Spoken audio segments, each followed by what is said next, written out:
À la une de l'actualité, au Mali, l'ancien Premier ministre Modibo Sidibé s'est lancé dans la course à l'élection présidentielle prévue le 29 juillet prochain.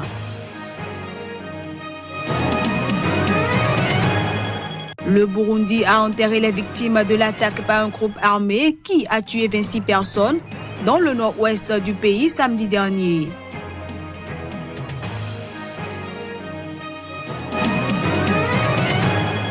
Et puis au Bénin, l'ONG Cyber Action et Protection, en partenariat avec l'ambassade de France, a organisé une journée d'information et de formation sur la lutte contre la cybercriminalité. Voilà ainsi présenté l'ossature de cette édition. Bienvenue à toutes et à tous. On démarre par le Mali où l'ancien Premier ministre Modibo Sidibé s'est lancé dans la course à l'élection présidentielle prévue le 29 juillet prochain et ce, après l'annonce de la candidature du chef de file de l'opposition, Soumaïla Cissé. Au lendemain de la candidature du chef de file de l'opposition, Soumaïla Cissé, l'ancien Premier ministre malien Modibo Sidibé s'est lancé dans la course à l'élection présidentielle prévue le 29 juillet prochain. Il a déclaré sa candidature ce dimanche à Bamako devant 3000 de ses partisans. Modibo Sidibé, 65 ans, qui avait terminé 4e en obtenant près de 5% des voix au premier tour en 2013, a expliqué que la défense et la sécurité du Mali seront au cœur de ses préoccupations s'il est élu.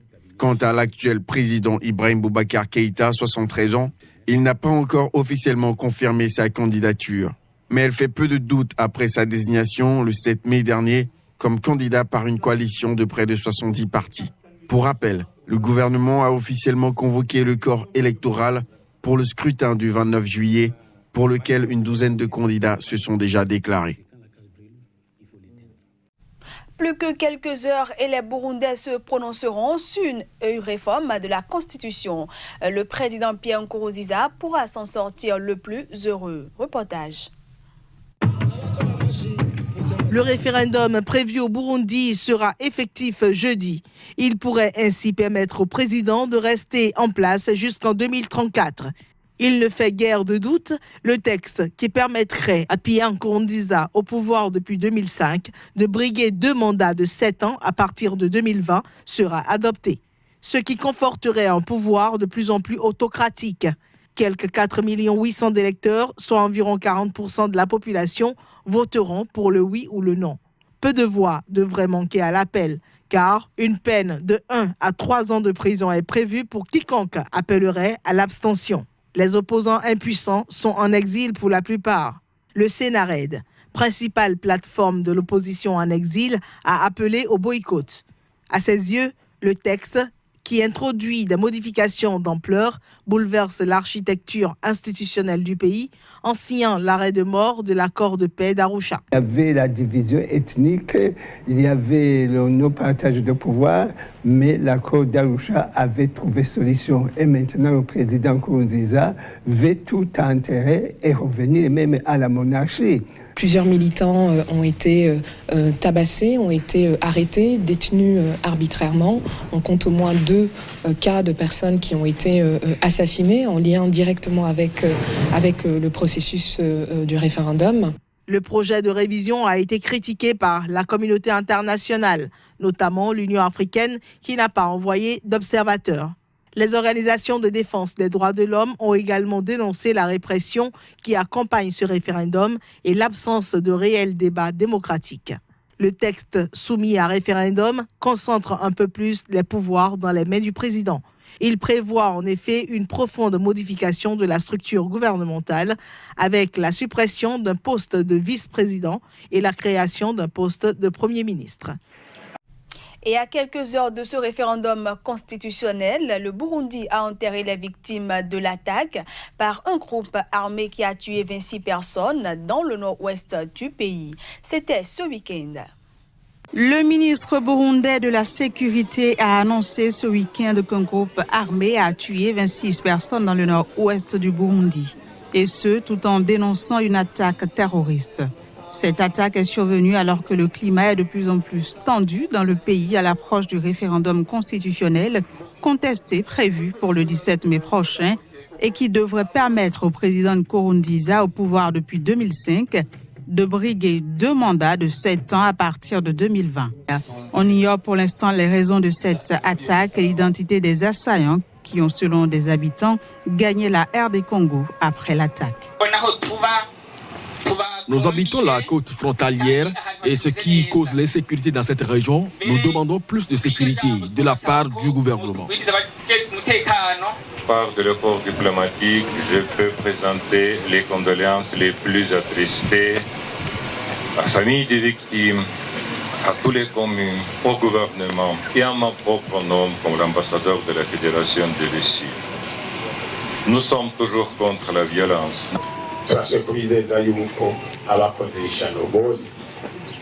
Nous voulons vous rassurer encore une fois que ces assaillants doivent être arrêtés et punis car c'est un acte inhumain. Ils seront punis convenablement, que ce soit eux-mêmes, en personne ou les commanditaires.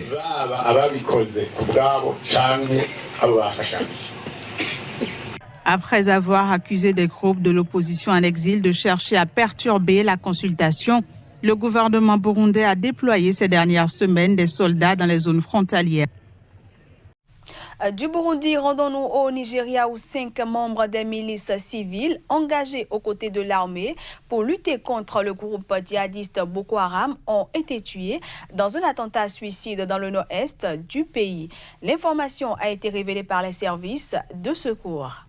5 membres des milices engagés aux côtés de l'armée pour lutter contre Boko Haram ont été tués ce mardi dans un attentat suicide dans le nord-est du Nigeria. 5 autres personnes ont également été blessées dans cet incident.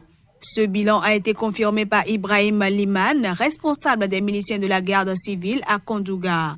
Ce dernier ajoute que les blessés avaient été transportés à l'hôpital de Maïdougouri pour y être soignés. Selon les témoignages recueillis sur place, un kamikaze a déclenché sa ceinture explosive sur un checkpoint tenu par les miliciens de la garde civile à la sortie de la ville de Kondouga, ville située à 35 km de la capitale de l'état de Borno, Maïdougouri.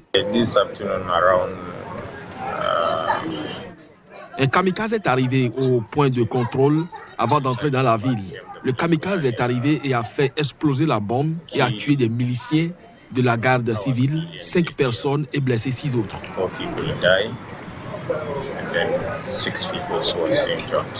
Il y a 2 semaines, 86 personnes avaient été tuées dans un double attentat suicide dans une mosquée de l'état voisin de l'Adamawa, marquant l'une des attaques les plus meurtrières du conflit qui ravage le nord-est du Nigeria depuis 2009. La ville de Kondouga a été la cible de nombreuses attaques ces 2 dernières années. Décès de supporters de foot morts noyés en marge d'un match fin mars en Tunisie. 17 policiers tunisiens ont été mis en examen pour homicide involontaire. Le nom de la victime, Omar Labidi. Alors âgé de 19 ans, il faisait partie d'un groupe de jeunes impliqués dans des échauffourées entre supporters du club africain, l'une des principales équipes de football tunisiennes. Les policiers sont accusés de les avoir poursuivis jusqu'à un petit cours d'eau proche du stade de Radès. Selon les témoins, la victime avait crié aux policiers qu'il ne savait pas nager avant de sauter dans l'eau pour leur échapper. Mais son corps avait été repêché le lendemain à environ 3 km du stade de Radès. Le frère de la victime avait accusé les policiers d'avoir poussé le jeune supporter à sauter dans le canal alors qu'il les a informés qu'il ne savait pas nager. La famille d'Omar Labidi, qui avait porté plainte, s'est constituée partie civile lundi. Pour mémoire, le drame avait eu lieu le 31 mars après un match entre le club africain et l'Olympique de Médéine dans le cadre de la 2e journée de Ligue 1. Au cours de la rencontre, des échauffourées avaient éclaté entre groupes de supporters du club tunisois. Ce journal se poursuit. Au Bénin, la lutte contre la cybercriminalité a été au cœur d'une journée d'information et de formation. Elle est organisée par l'ONG Cyber Action et Protection en partenariat avec l'ambassade de la France. Les assises se sont tenues à l'Institut français de Cotonou. Les images. Le dernier classement de l'Office central de répression de la criminalité classe le Bénin au triste rang de 3e en Afrique de l'Ouest. Ce positionnement peu réjouissant du pays, tout juste derrière le Nigeria et la Côte d'Ivoire, ne doit réjouir aucune autorité ou structure intervenant dans la lutte contre ce fléau de plus en plus grandissant, avait déclaré l'ONG Cyberaction et Protection, ONG CAP, une organisation non gouvernementale qui a fait de la lutte contre la criminalité sous toutes ses formes sa raison d'être. Elle a entrepris une série d'actions dont la première est la Journée nationale sur la cybercriminalité. Cette journée sera spécifique et c'est un avant-goût des deux grands projets de l'ONG. Le premier projet, c'est de mettre en place une plateforme dans tout le Bénin pour voir qui fait quoi dans cette affaire de cybersécurité. Le deuxième objectif, c'est qu'on puisse mobiliser le Bénin pour adhérer à la Convention de Budapest. Pour mener à bien cette mission, l'ONG s'est appuyée sur la France, dont l'expertise en la matière n'est plus à démontrer. L'action de la France dépasse le cadre de l'Union européenne. De nombreuses formations sont réalisées à l'international, en Asie comme en Afrique. Quand notre approche fondée sur la défense, la protection et la prévention séduit plus que d'autres modèles proposés par d'autres pays qui seraient fondés plus sur l'offensive. Les autorités du ministère béninois de l'Intérieur ont pris une part active aux travaux. La collaboration est souhaitée à tous les niveaux afin que la lutte contre ce fléau des temps modernes soit totale au Bénin. À la fin des travaux, l'ONG CAP va inviter toutes les structures intervenant dans la lutte contre la cybercriminalité à l'action plutôt qu'à la réaction.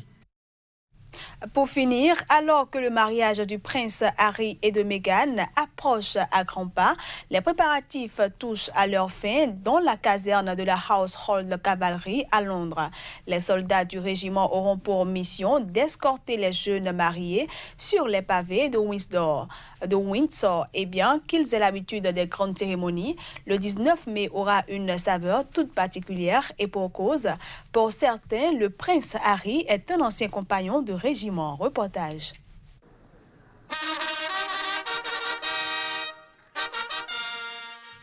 Le jour J approche.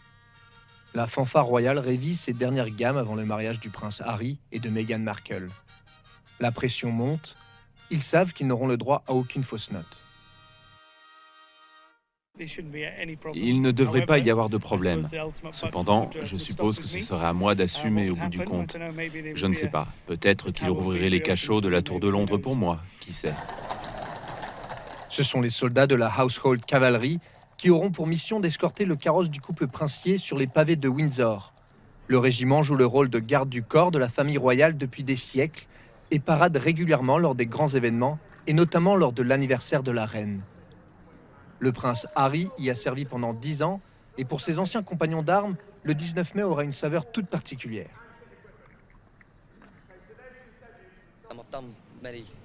J'ai fait plusieurs grandes parades. Cela fait plusieurs années que je suis dans la Household Cavalry, mais c'est toujours sympa d'aller à un mariage quand on connaît la personne. Les mariages sont des occasions merveilleuses et celui-ci l'est un peu plus qu'un mariage normal, avec les calèches, les chevaux, le château et les fanfares. Donc j'ai vraiment hâte.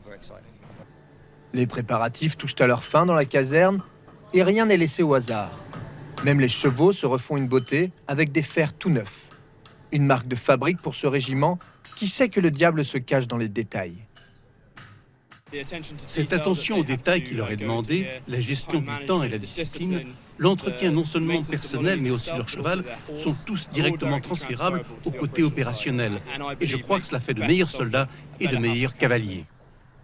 Pas moins de 250 membres des forces armées joueront un rôle le jour de la cérémonie, mais pour eux, il s'agit d'un engagement professionnel avec une touche personnelle.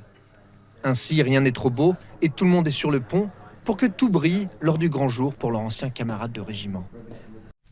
Et voilà, mesdames, messieurs, ce sera tout pour cette édition. Merci à tous de l'avoir suivi. À bientôt.